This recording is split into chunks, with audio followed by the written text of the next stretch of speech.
Across the Sahel, Africa is trying to create something that stretches roughly 8,000 kilometers from one side of the continent toward the other.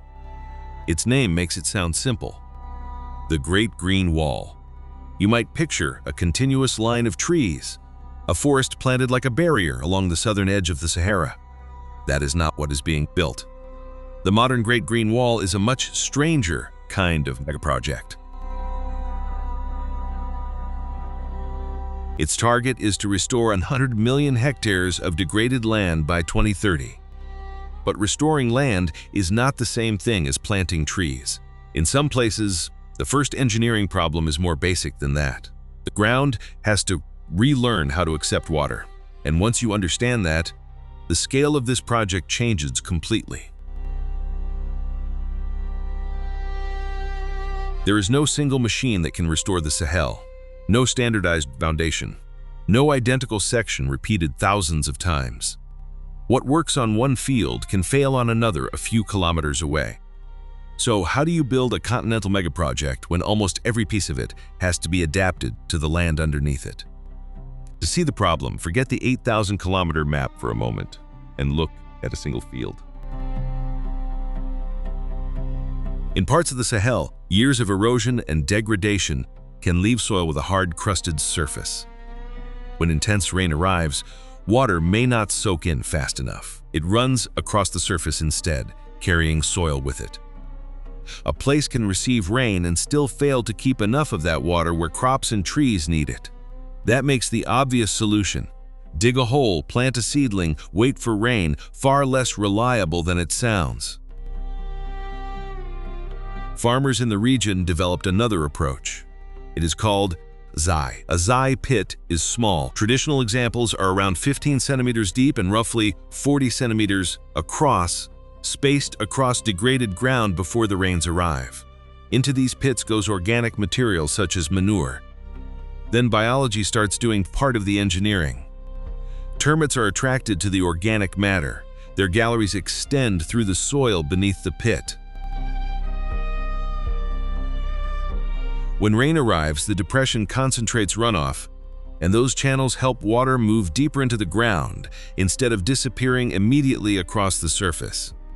The pit also concentrates nutrients exactly where a crop or young plant needs them. Nothing about it looks like a mega project. That is precisely why it matters. One of the farmers most closely associated with the revival and adaptation of zai in Burkina Faso was Yakuba Sawadogo. Beginning during the severe drought years of the early 1980s, Sawadogo used traditional soil and water conservation ideas to rehabilitate badly degraded land. His work eventually became internationally recognized. But the important lesson is larger than one man. Zai works by changing the movement of water and nutrients at ground level. Instead of trying to overpower dryland conditions, it concentrates the limited resources that are already there. The problem appears when you start counting. Research on improved zai in Burkina Faso has estimated that digging the pits manually can require around 300 person-hours for a single hectare, depending on the soil. 1 hectare. The Great Green Wall's restoration ambition is 100 million. Not every hectare needs zai, and treating the entire target with pits would make no ecological sense. But the comparison exposes the real bottleneck. A technique can work perfectly at field scale and still be almost impossible to multiply fast enough. And zai is only one geometry. Move onto different terrain and water behaves differently. On sloping ground, simply collecting runoff in isolated pits may not be the best answer. So restoration crews and farmers use other shapes. Half-moons, curved earth embankments arranged along contours, intercept sheet flow and concentrate water inside the arc. Versions can span several meters and are positioned so runoff enters the basin while excess water can escape without simply cutting straight downhill. Elsewhere, rows of stones are laid along contour lines. The stones are deliberately permeable. They are not supposed to form a watertight dam. They slow runoff. Sediment settles. Water has more time to infiltrate. Over time, the strip behind the stones can accumulate soil and support vegetation. These methods can look primitive from above: pits, crescents, lines of rock. Hydrologically, they are doing the same job as far larger infrastructure. They are controlling where water goes. That is the first major shift in understanding the Great Green Wall.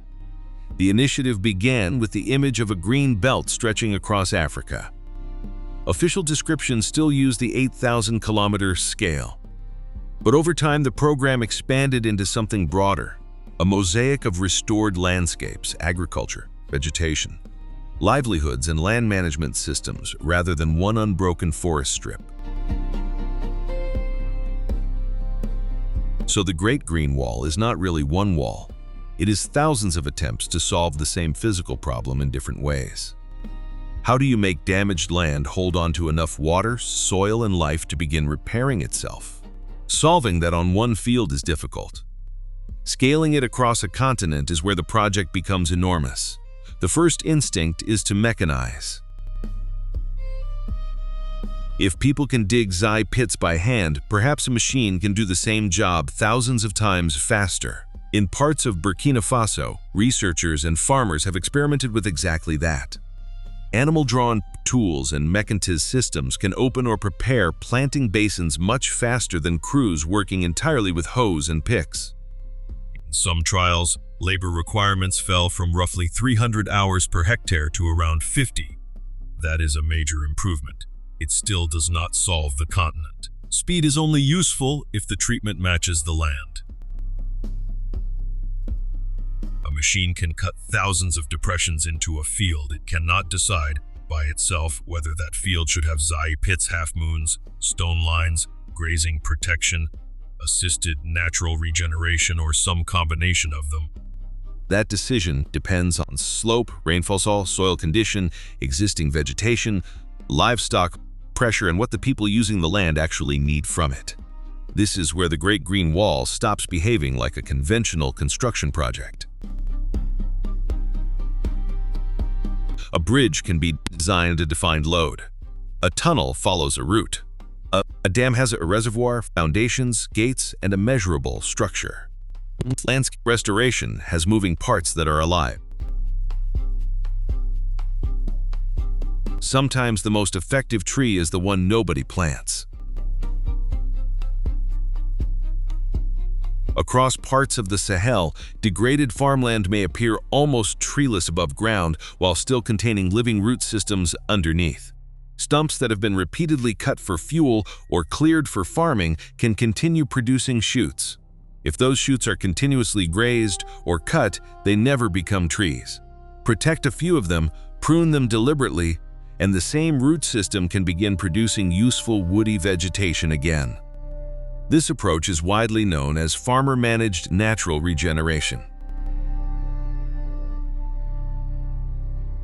Instead of starting with a nursery, transporting seedlings, planting them, and keeping them alive through their most vulnerable years, regeneration works with plants whose roots may already be established in the soil. That can completely change the economics of restoration. A planted seedling begins with almost nothing. A regenerated tree may begin with years of underground growth already in place. Its roots can reach deeper moisture. It is already adapted to that site. And because the farmer chooses which shoots to protect, the restored vegetation can be integrated with crops rather than simply replacing farmland with forest. That distinction matters. The Great Green Wall is not to turn the Sahel into a rainforest. Much of this region is naturally dry land, grassland, savanna, scrub, farmland, and grazing country. A successful restoration project should not erase that ecology. It should restore the land's ability to function within it. That means keeping soil in place, slowing runoff, improving infiltration, rebuilding vegetation where vegetation belongs, and making the land useful enough that the people living there have a reason to maintain what has been restored. This is why counting trees can be dangerously misleading. Imagine two restoration sites. At the first, a project plants 10,000 seedlings in straight rows. On the day the work is finished, the result is easy to photograph. 10,000 new trees, a clear number for a report. At the second site, farmers protect existing shoots, build contour barriers, manage grazing, and improve the soil so that native vegetation begins returning gradually. That second site may initially look less dramatic. 5 years later, which one has actually recovered? You cannot answer that by asking how many trees were planted.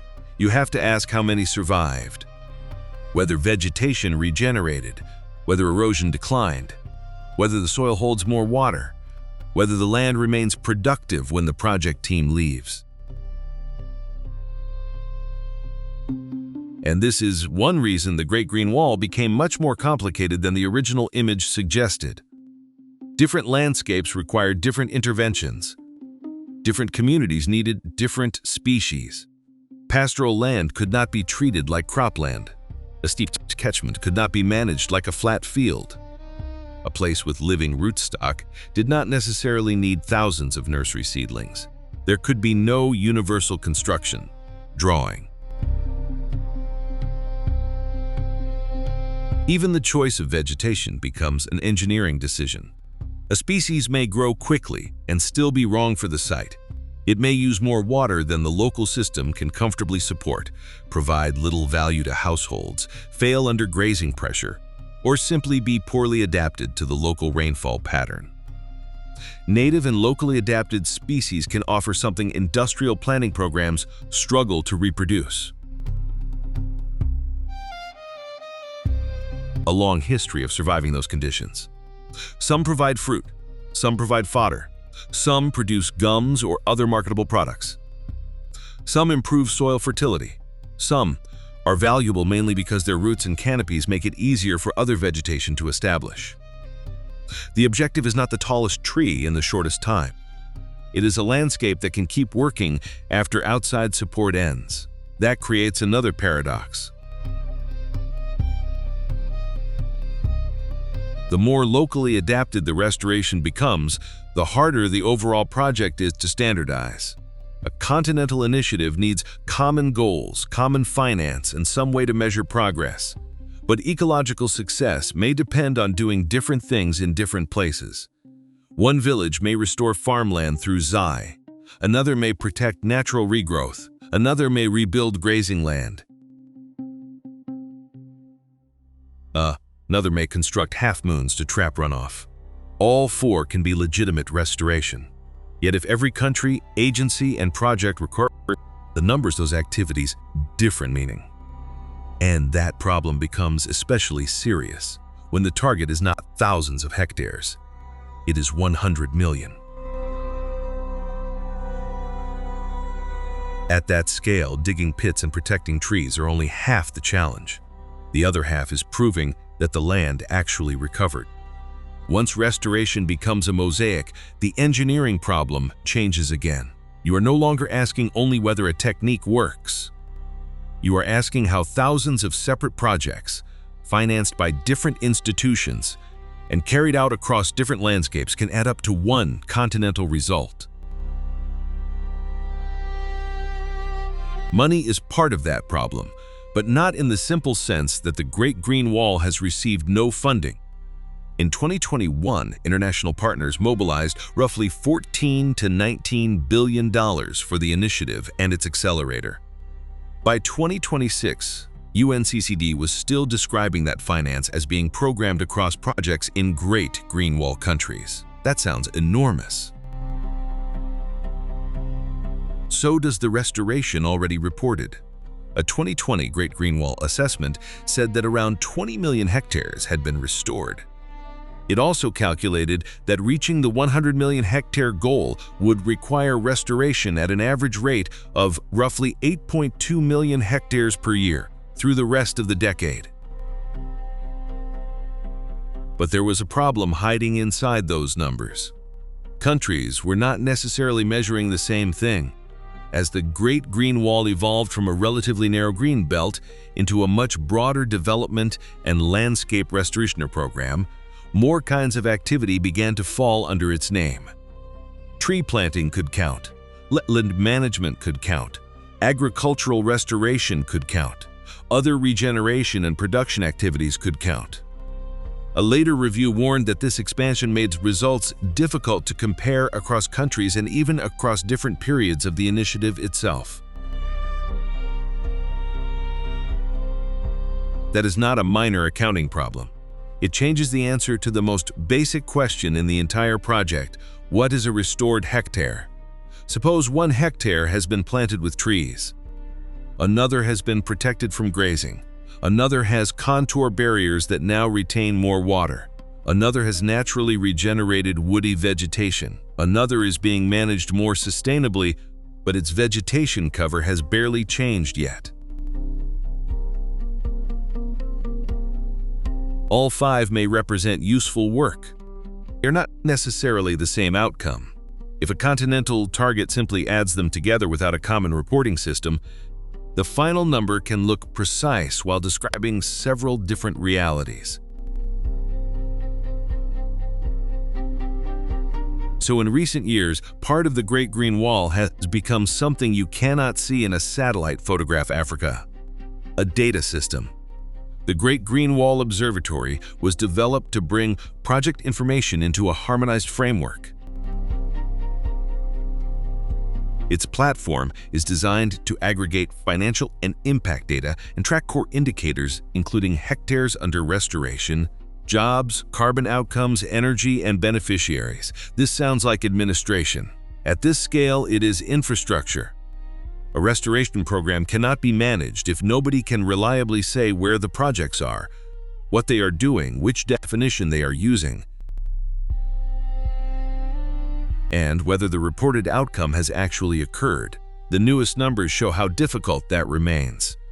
According to a UNCCD report published in 2026, 389 Great Green Wall projects had been registered in the observatory by the end of 2025. But fewer than 90 contain data compatible with the harmonized reporting structure. Among the projects reporting through that framework, the system recorded 1.66 million hectares under restoration.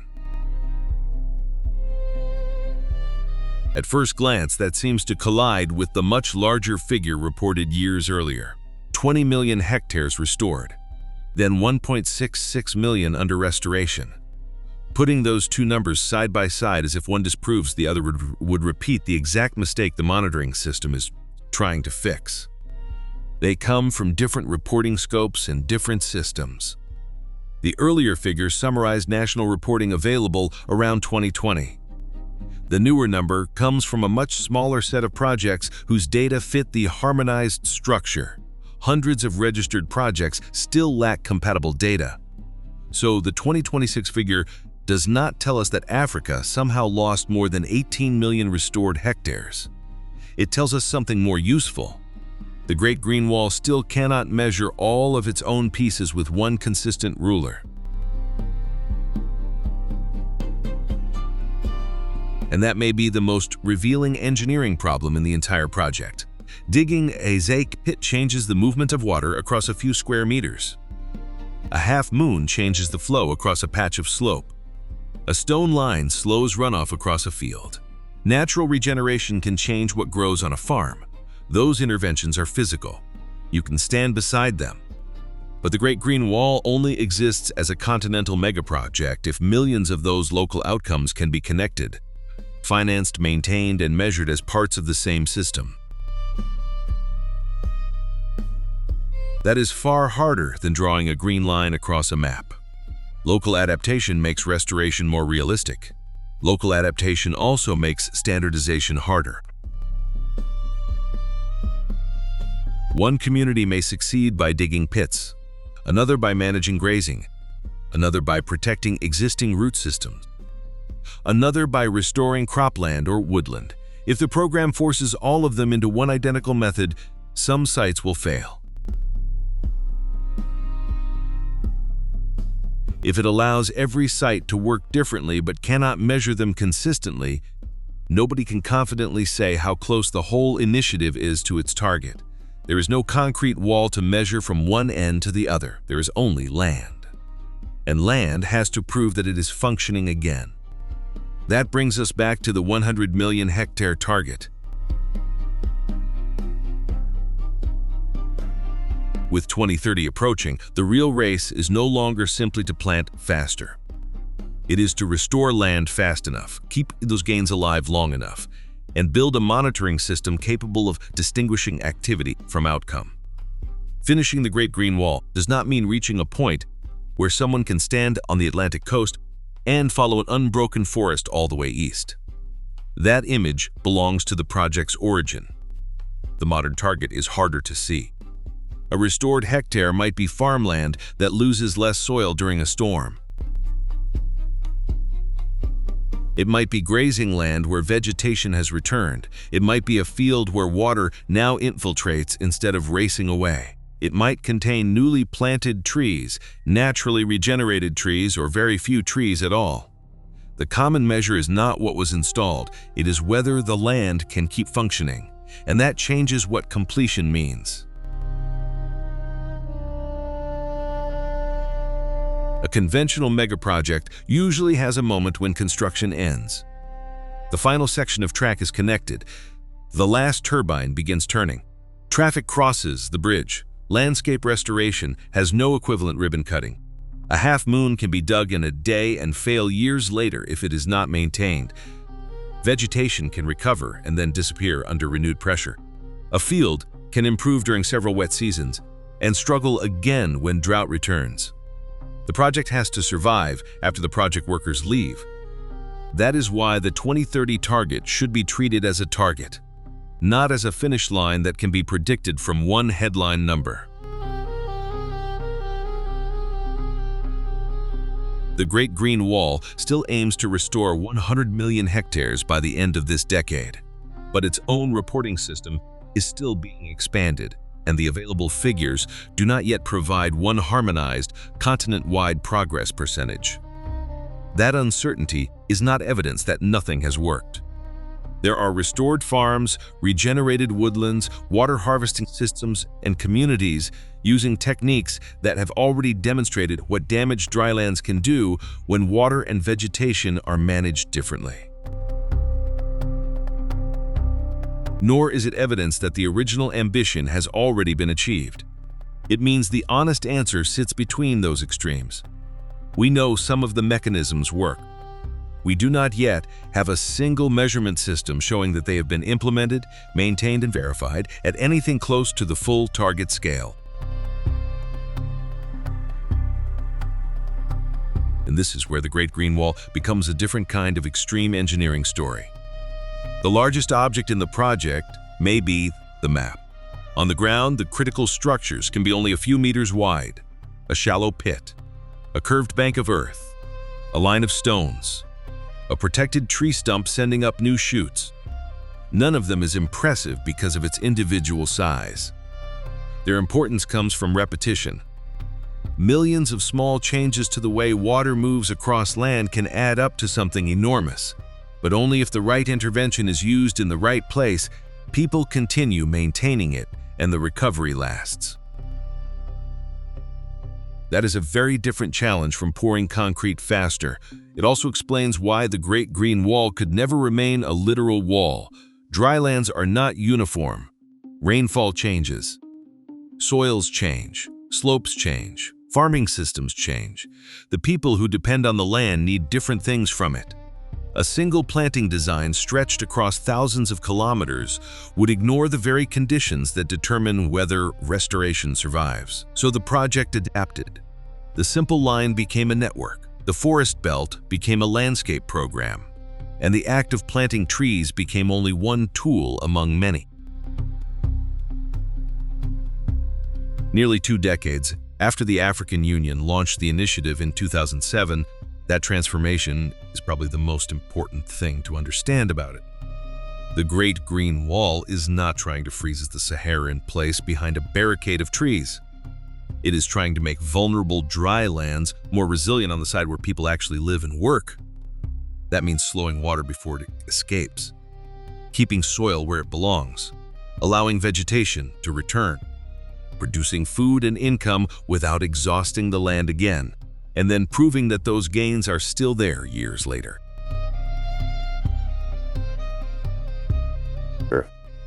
The scale remains extraordinary ambition, measured in tens of millions of hectares and spread across a vast band of Africa.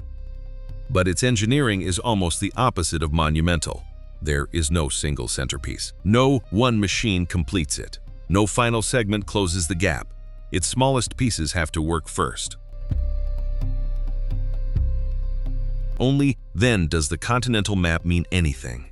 A Zai pit does not stop a desert. A stone line does not restore a country. One regenerated tree does not create a green wall, but each of them can change what happens to one patch of land when the rain arrives. Multiply that by farms, villages, and landscapes across the Sahel, and the name begins to make sense in a different way. The wall is not a structure standing against the desert. It is the land becoming harder to lose.